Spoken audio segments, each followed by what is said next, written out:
কোন বেঈমানের মতো চুল রাখছে তারে জিগাইলেন না যে যার মতো চুল সাজলি ওই তোর আব্বানি, ওই তোর বাপনি, জিগাইলেন না? সে তোর প্রিয় হইল কেমনে? আর্জেন্টিনার খেলোয়াড় তোর প্রিয় হলো কেমনে বেঈমান? এই মুসলমানের বাচ্চা বল বেটা, এখন দাঁড়ায় বল বেটা, কোন কাফের বেঈমান, কোন খ্রিস্টানের বাচ্চা, কোন ইহুদি, তুই মুসলমানের ঘরে জন্ম নিয়া তোর রক্তে মুসলমান মার রক্ত, তুই কেমনে ওই বেঈমানের মতো সাজলি? এই বেহায়া বল, বেহায়া তোদের যাদের চুল এরকম, বল বেটা এখন দাঁড়া। ওই বেঈমান তোর পছন্দ হলো কেন? তোর রক্ত ইসলাম নাই বেটা? তোর মা মুসলমান না? তোর বাপ মুসলমান না বেটা? তোর দাদা দাদি মুসলমান না? ওরা সব বোকা, তুই চালাক হয়ে গেছ বেটা, তুমি পণ্ডিত হয়ে গেছ। কোন বেঈমানের অংশগ্রহণ করলা? কেন সাজলা বেঈমানের মতো? তোমার নবী নাই, তোমার রাসূল নাই, তোমার আল্লাহ নাই, তোমার নবী সাল্লাল্লাহু আলাইহি সাল্লাম চুল রাখে নাই? কথা বলে না কেন? আল্লাহর নবীর চুল ছিল কিনা? নবীজির চুল মোবারক ছিল কিনা? তিনি চুল রাখতেন কিনা? তো তিনি কেমনে সাজলেন? এটা আমার পছন্দ হয় না কেন? নবীর সাহাবী সোয়া লাখের চাইতে বেশি সাহাবী, লক্ষের চাইতে, ওনাদের চুল ছিল না মাথায়? তো ওনাদের চুল কেমন ছিল তার কোনো বর্ণনা নাই কিতাবে? তো তুমি দেখো না এটা? তোমার ধর্মকে তুমি এত বড় বেইজ্জতি করলা কেন? তোমার রাসূলকে তুমি এত বড় বেইজ্জতি করলা কেন? তুমি যদি নবী সাল্লাল্লাহু আলাইহি সাল্লামের কাছে আমলনামা দিয়া বলো যে ইয়া রাসূলুল্লাহ, এই যে আমি আনিসুর রহমান, আমার সুপারিশটা আপনি করেন হাসরের ময়দানে, এই যে আমার আমলনামা, আল্লাহ নবী সাল্লাল্লাহু আলাইহি ওয়াসাল্লাম যদি আমলনামা উল্টাইয়া দেখবে আর বলবে, হায় আনিসুর রহমান, 6 মাস 1 বছর কোনোদিন ফজরের নামাজ পড়ল না।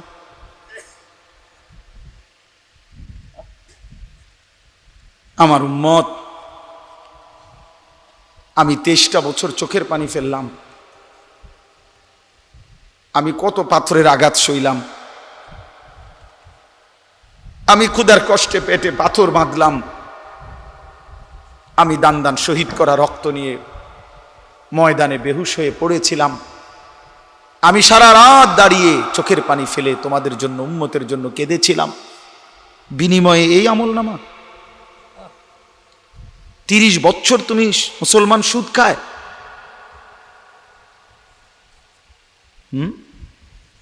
30 বছর, 40 বছর সুদ খায়, আপনার ঘরে 30 বছর টেলিভিশন চলে, নারী নাচ গান, এগুলো নবীজি দেখবে না? কথা বলেন না কেন? নবী এগুলো দেখবে না? তো কিছু বলবে না? না বলবে মাশাআল্লাহ দারুণ আমলনামা নিয়ে আসছে, আসো তোমার জান্নাত বুঝাই দেই। না সুপারিশ মানে এই নাকি? কোনো নিয়ম কানুন নাই। নবীজি সুপারিশ করবে কথার মানে কি? মানে নবীজি বলছে, উম্মত তোমার যা মন চাই তা গুনাহ করে মৃত্যু পর্যন্ত এই অবস্থায় তুমি আইসো কবরে, হাসরে, আমি শুধু সুপারিশ করে জান্নাত দিয়ে দেব, এই তো না? আমার বাপ, ইনসাফ করো ছেলেরা, তোমরাও ইনসাফ করো।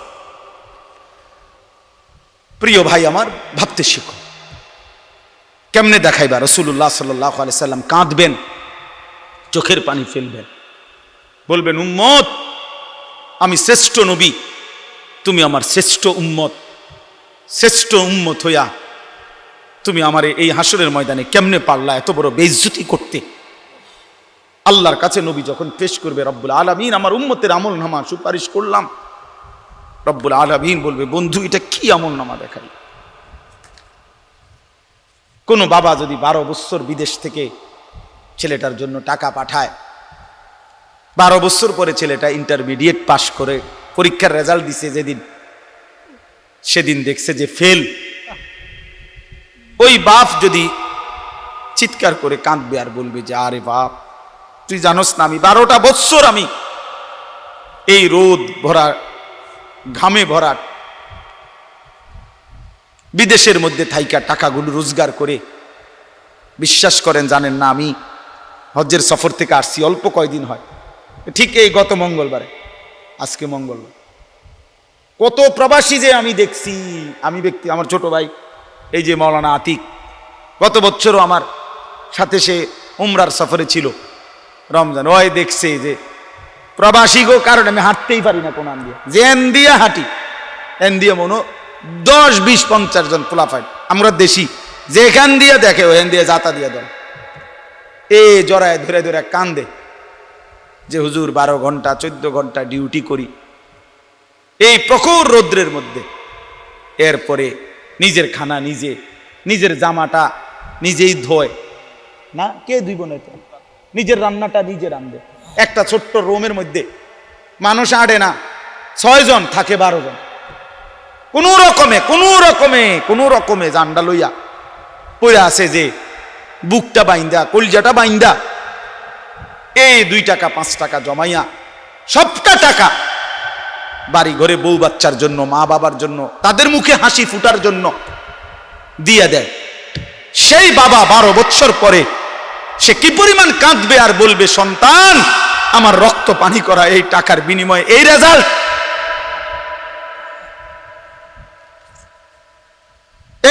বাপ তুই আমার এত বড় বেইজ্জতি কেমনে করলি। খোদার কসম যুবক, নবীজি সাল্লাল্লাহু আলাইহি সাল্লাম এটা বলবে যে উম্মত ফজরের নামাজ পড়ো নাই কতদিন, উম্মত আমার এত বড় বেইজ্জতি কেমনে করলো। 60 বছরের বুড়া চাচা, এই চাচা এখনো 60 বছর ধরে হায়াত পাওয়ার পরও বিড়ি খান, সিগারেট খান, এই বিড়িওয়ালা মুখ নিয়ে কোন লজ্জায় নবীজির সামনে দাঁড়াবেন। এই বুড়া মনে রাখো, তুমি আমার নাম আনিসুর রহমান, আমি যদি আর কোনোদিন নাও আসি, একদিনই বলে গেলাম, কেমনে দাঁড়াইবেন। 60 বছর বয়সেও বিড়ি খানা ছাড়তেন না, বুড়া হইয়া বাঁকা হইয়া গেলেন, শরীরের গিরাগাড়ি জোরাজারি সব ছেড়ে দিছে, অন টেলিভিশন চান, এখনো চা দোকানে বইয়া বেড়ি চান। ছি ছি ছি ছি, আমনের মতো নির্লজ্জ বেহায়া আল্লাহর জমিন আর কেউ নাই মিয়া, বেহায়া বুড়া মিয়া, বেহায়া তুমি মিয়া, বেহায়া বেটা। 60 বছর বয়সও যে নারী দেখে, ছবি দেখে, এবার আর গুনার বয়স আছে 40 বছর, এবার কোনো ছোটখাটো হারামি না, ছোটখাটো ডাকাত না, শক্ত ডাকাত, এবার আর গুনা ফাইকিয়া গেছে, একদম গুনা টাইট হয়ে গেছে একদম। কারণ এবার কি মনে করেন, 60 বছর বয়সে যে এখনো মিথ্যা বলে, গালি দেয়, তো উনি মিথ্যা কথা বলে আইজিয়া 5 বছর নাকি? উনি তো মিথ্যা কথা শুরু করছে 20 বছরতে, বুঝেন নাই কথাটা? আজও ছেড়ে দেওয়ার সময় হয় নাই, আজও সময় হয় নাই। আর কত, আলাম ইয়ানি লিল্লাযীনা আমানু আন তাখশা কুলুবুহুম লিযিকরিল্লাহ ওয়া মা নাযালা মিনাল হক। রব্বুল আলামিন বলে, ঈমানদার মুমিন, আমি আল্লাহর ভয়ে, আমার স্মরণের জন্যে তোমার দিলটা, আন তাখশা কুলুবুহুম, তোমার অন্তর নরম হওয়ার, দিলটা নরম হওয়ার সময় বান্দা আজও কি হয়নি? এটা কোরআনের আয়াত। আলাম ইয়ানি লিল্লাযীনা আমানু, ঈমানদার আজও কি সময় হয়নি? আজও কি আমি আল্লাহর দিকে ফিরবা না? গত 6 মাস ধরে যেই ছেলে ফজরের নামাজ পড়ো না বাপ, গত 1 বছর ধরে যেই মুসলমান তুমি ফজরের নামাজ পড়ো না, আল্লাহ যেন ডাক দিয়ে জিজ্ঞেস করে, বান্দা বলো না বান্দা, তাহলে কি আর কোনোদিন তুমি পড়বা না?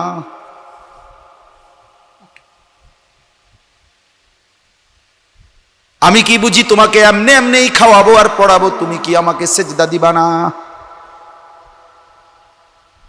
কি হবে উত্তর? ইয়া আইয়ুহাল ইনসানু মা গাররাকা বিরাব্বিকাল কারীম। রব্বুল আলামিন বলে, মানুষ, বান্দা আমার, মানুষ আমার মতো দয়ালু মেহেরবান রব, আমার মতো এমন দয়ালু মালিক, আমার মতো দয়ালু এমন লালন পালনকারী আল্লাহ, তাকে কেমনে ভুলে কে তোমাকে ধোঁকা দিল? আমি আল্লাহকে ছেড়ে দিলাম। মা গাররাক, তুমি কি জানো বান্দা, আমি তো সেই আল্লাহ, এক ফোঁটা নাপাক পানির উপরে এমন সুন্দর একটা ডিজাইন আমি আল্লাহ করেছি। এই পৃথিবীর কাউকে বলো না এক ফোঁটা পানির উপরে একটা সুন্দর মানুষের আকৃতি দিতে। পানির উপরে ডিজাইন করবে কেমনে? পানির মধ্যে ডিজাইন করবে কেমনে?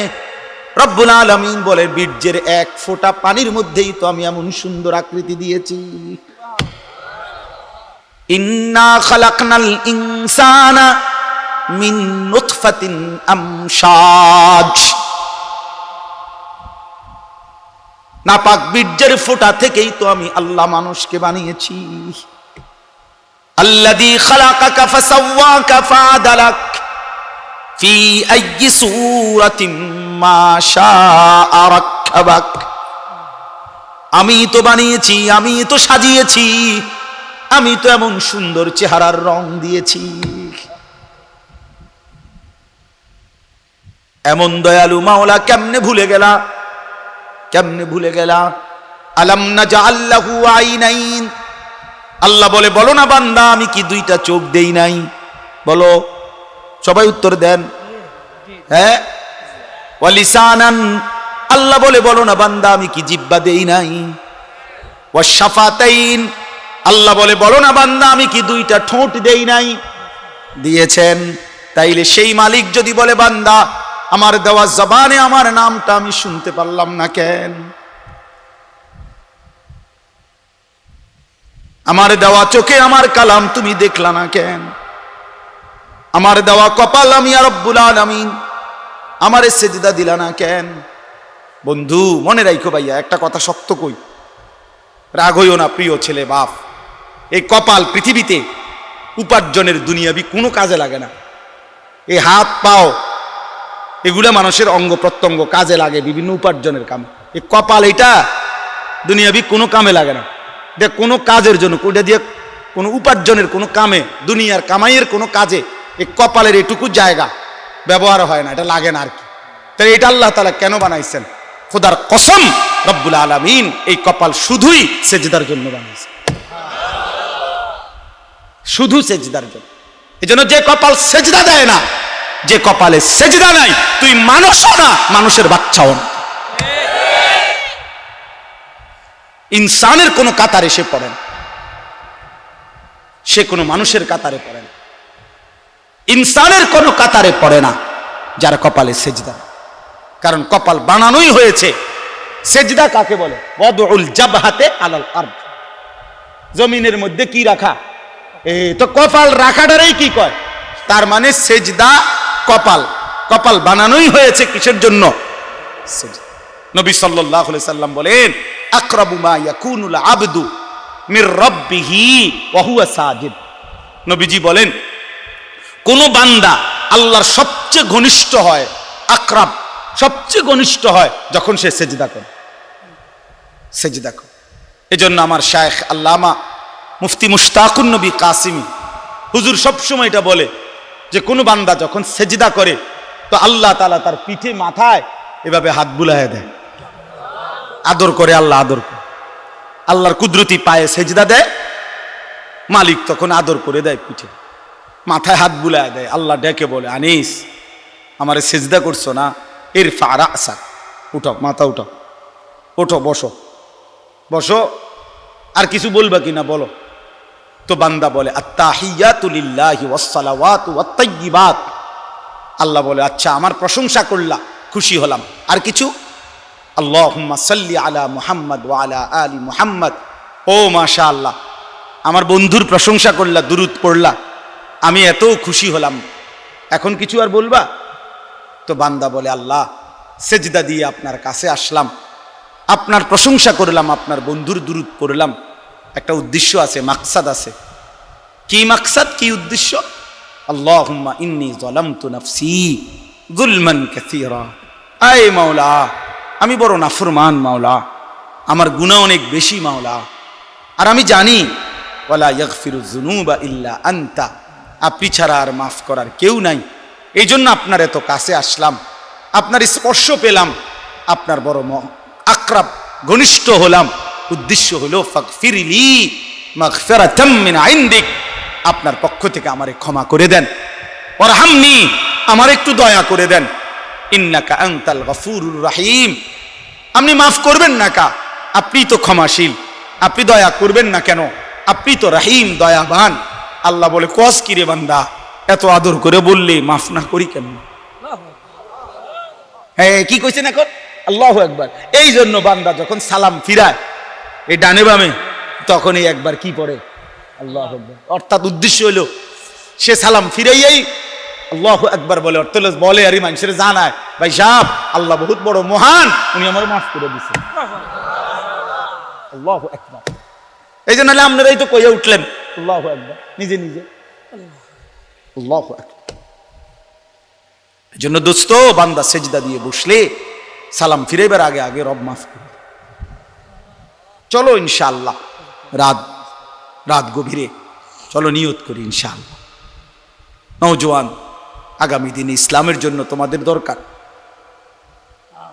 আগামীর পৃথিবীতে কালেমার পতাকা উড়াবার জন্য নওজোয়ান তোমরাই দরকার।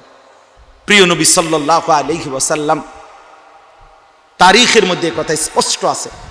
নবীজি সাল্লাল্লাহু আলাইহি সাল্লামের 23 বছরের নবুয়তের জীবনে নবীজিকে তার দ্বীনের কাজে সবচেয়ে বেশি সহযোগিতা করেছেন যারা, অহুম শাবাব, তারা ছিল যুবক, বৃদ্ধ অল্প ছিল। হযরত আনাস ইবনে মালিক 10 বছরের যিনি নবীজির খাদেম ছিলেন, তিনি বলছেন, কুন্না নাগজু মা রাসূলিল্লাহ সাল্লাল্লাহু আলাইহি ওয়াসাল্লাম ওয়া নাহনু শাবাব, আমরা নবীজির সাথে যুদ্ধ করতাম, প্রত্যেকটা জিহাদে অংশগ্রহণ করতাম, ওয়া নাহনু শাবাব, আর আমরা ছিলাম যুবক, আমরা ছিলাম যুবক, নওজোয়ান। এই জন্য বাবা চাচারা তোমাদের জন্য দোয়া করবে, আমরাও তোমাদের জন্য দোয়া করব। এখানে আমার এই আয়াতটা এবার শুধু শোনো, তারপরে তুমি দিল থেকে বুঝো। আল্লাহ তাআলা এখানে বলছেন, ফাখালাফা মিন বাদিহিম খালফুন, প্রত্যেক জাতি গোষ্ঠীর মধ্যে নিকৃষ্ট প্রজন্ম, মন্দ উত্তরসূরি, নিকৃষ্ট জেনারেশন কারা? আল্লাহ বলেন আদাউস সালাহ, যারা প্রতিনিয়ত তাদের নামাজ নষ্ট করে দেয়, তারা নিকৃষ্ট মানুষ, নিকৃষ্ট উত্তরসূরি, নিকৃষ্ট জেনারেশন, নিকৃষ্ট প্রজন্ম।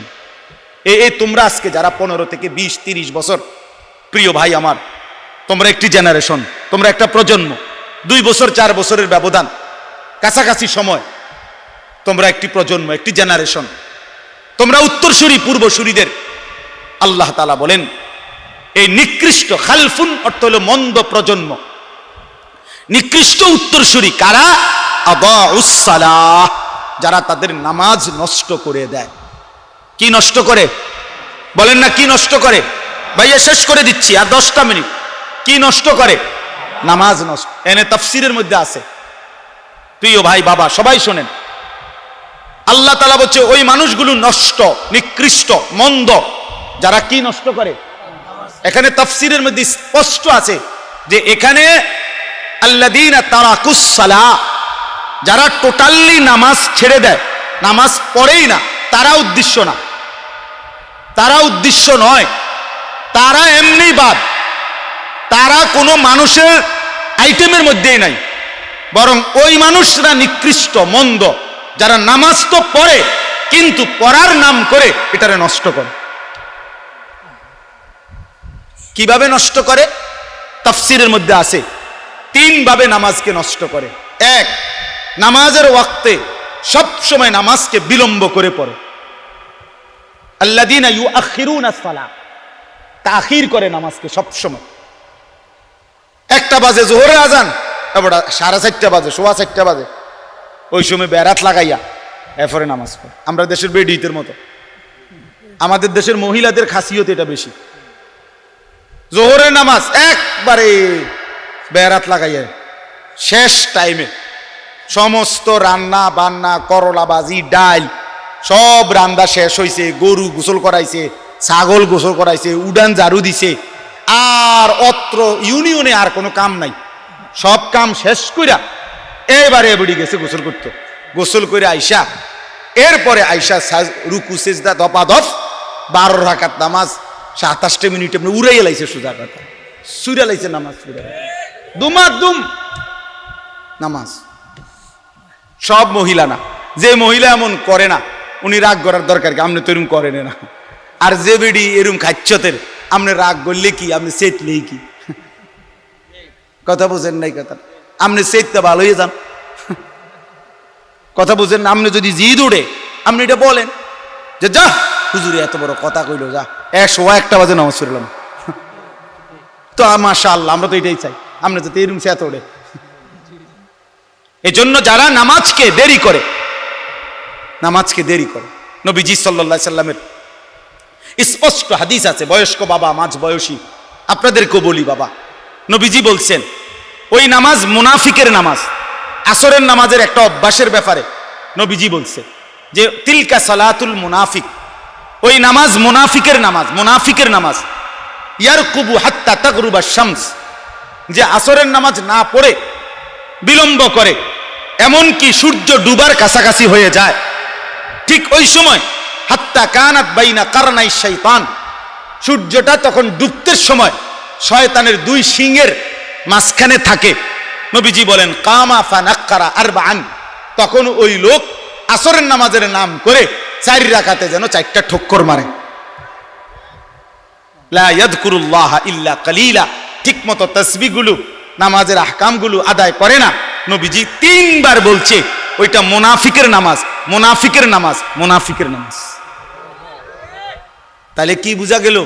নামাজ পড়ে না এটা না, নামাজ পড়ে তবে কি করে, কথা বলেন না কেন, সে নিকৃষ্ট। 2 নাম্বার, নামাজের মধ্যে ফরজ আছে, ওয়াজিব আছে, সুন্নত আছে, মুস্তাহাব আছে, আছে কিনা? এগুলো যে ঠিকমতো আদায় করে না, রুকু সেজদা যে ঠিকমতো আদায় করে না, তাসবিহগুলো ঠিকমতো আদায় করে না, নামাজের ওয়াজিব ফরজগুলো ঠিকমতো আদায় করে না, রুকু দিছে, রুকুর থেকে সোজা হয়ে দাঁড়ানো কি ওয়াজিব, কথা বলেন না, ওয়াজিব। এবার রুকুর থেকে একটু উচ্চাই নিচের দিকে যায়, এমন কাকু নাই? আছে আছে, আমরা বহুত দেখছি। সেজদা দিতে গিয়া 2 সেজদার মাঝখানে স্থির হয়ে বসা ওয়াজিব, কি বলেন না? সেজদা দেয় কেমনে? একটা সেজদা দিয়া মাথাটা একটু আলগি দিয়ে আরেকটা মান পটপট করে 2টা সেজদা মেরে দিল। আরে বুঝেন আপনি এটি কি সেজদা দিলেন? মাঝখানের ওয়াজিব ছুটে গেল যে, কথা বলেন নাই? এই আল্লাহ তাআলা বলছেন এই মানুষগুলো হচ্ছে নিকৃষ্ট। নবীজি সাল্লাল্লাহু আলাইহি সাল্লাম বলছেন আসরাকুস সারিক, রুকু সেজদা যে চুরি করে সে সবচেয়ে বড় চোর, বড় বিগ চোর, গ্রেট চোর, বড় চোর, চোর দা গ্রেট। হ্যাঁ, তাইলে বোঝা গেল নামাজকে যে ফরজ ওয়াজিব মুস্তাহাব সুন্নাত ঠিক মতো আদায় করে না, সে তার নামাজকে কি করে? নষ্ট করে। 3 নাম্বার হলো নামাজের জামাত যে ছেড়ে দেয়, জামাতে যে নামাজ পড়ে না, এটাকে অভ্যস্ত বানায় নিছে জামাত ছেড়ে দেওয়া, এই ব্যক্তিও নামাজকে নষ্ট করে। তাহলে আমার ভাই, আমার বাবা, যদি আল্লাহ তাআলা এখানে বলছেন নামাজকে পড়ার নামে যারা নামাজকে নষ্ট করে তারাই নিকৃষ্ট, এবার যারা টোটালি নামাজ পড়ে না তারা কি? বালহুম আদাল, তারা তার চাইতে নিকৃষ্ট। এই জন্য দোস্ত আমার, এত বড় ভুল করো না। কষ্ট দিছি বাপ, রাত অনেক হয়েছে, প্রিয় ভাই নষ্ট হইও না। কোরআন শরীফে আছে আল্লাহ তাআলা বলছে বহু জাহান্নামীকে জাহান্নামের আগুনে দাউ দাউ করে যখন জ্বলবে তো ফেরেশতারা জিজ্ঞাসা করবে মা সালাকাকুম ফি সাকার, হে আল্লাহর বান্দা কেন জাহান্নামে আসলা? ক্বালু লাম নাকু মিনাল মুসাল্লিন, জাহান্নামী নাফরমান তখন বলবে ফেরেশতা লাম নাকু মিনাল মুসাল্লিন, আমি নামাজি ছিলাম না, এজন্য আজ জাহান্নামী হলাম, এজন্য আজ জাহান্নামী হলাম। কোরআনুল কারীমের মধ্যে আছে আল্লাহ তাআলা বলেন কাল্লা ইযা বালাগাতিত তারাকি ওয়া কিলা মান রাক ওয়া যান্না আন্নাহুল ফিরাক ওয়ালতাফাতিস সাকু বিস সাক ইলা রাব্বিকা ইয়াওমা ইদিনিল মাসাক। সংক্ষিপ্ত অর্থ হইল, আল্লাহ বলছে মালাকুল মউত আজরাইল বহু নাফরমানের জান কবজ করবার সময় এমন হবে, যাদের কলিজার ভিতর থেকে রূহটা ধরে আজরাইল একটা টান দিয়া ছিঁড়ে ফেলবে, ছিঁড়বার সাথে সাথেই কণ্ঠনালীতে আইসা ওই রূহটা আটকাইয়া যাবে, বের হতে চাইবে না। মালাকুল মউত আজরাইল টাইনা হেসরাইয়া ওই রূহটাকে ছিন্ন ভিন্ন করে ছিঁড়ে ফেলবে। আল্লাহ কোরআনে বলছেন এমন নিকৃষ্ট মৃত্যু হবে কার? ফালা সাদ্দাকা ওয়ালা সাল্লা, ওই নাফরমান যে আমি আল্লাহর কথা বিশ্বাস করে নাই, ওয়ালা সাল্লা, এবং নামাজ আদায় করে নাই। আল্লাহ বলে নামাজ আদায় করে নাই, এজন্য আমি রব্বুল আলামিন শুনাইলাম নাফরমান আজরাইল তোর জান কবজের দিন তোর কলজা থেকে তোর রূহটা ছিঁড়া ফেলবে, ছিন্ন ভিন্ন করে ফেলবে। বাতের তালাই জীবনের সব না। দুনিয়া ভোগ করলে সফল হয় না। দুনিয়া তো দোস্ত বেঈমানও ভোগ করে, কাফেরও ভোগ করে, ইহুদি খ্রিস্টানও তো দুনিয়া ভোগ করে। যে আল্লাহকে মানে না, নাস্তিক মুরতাদ বেঈমান, সেও তো দুনিয়া ভোগ করে। দোস্ত আমার, বন্ধু আমার, রাস্তার ওই জন্তু জানোয়ার কুকুর বিড়ালও তো দুনিয়া ভোগ করে, করে না? সূর্য কি তার গায়ে পড়ে না? চাঁদের আলো কি তার গায়ে পড়ে না? রোদ বৃষ্টি কি সে উপভোগ করে না? সেও তো খাবার খায়, ঘুম যায়, পেশাব পায়খানা করে, সেও তো তার যৌন চাহিদা পূরণ করে। এজন্য তো গরুরও বাচ্চা হয়, কুকুরেরও বাচ্চা হয়। এজন্য জীবন মানে যদি শুধু খাও ঘুমাও আর পেশাব পায়খানার যৌবনের চাহিদা পূরণ, তাহলে এই জীবন আর জানোয়ারের জীবনের মধ্যে তফাৎ কি? যে জীবনে সেজদা নাই, যে জীবনে গোলামি নাই, বন্দিগি নাই, বন্ধু আমার, বাপ আমার, মা আমার, বোন আমার, বলো না ওই জীবনের সাথে জানোয়ারের পার্থক্য কোথায়?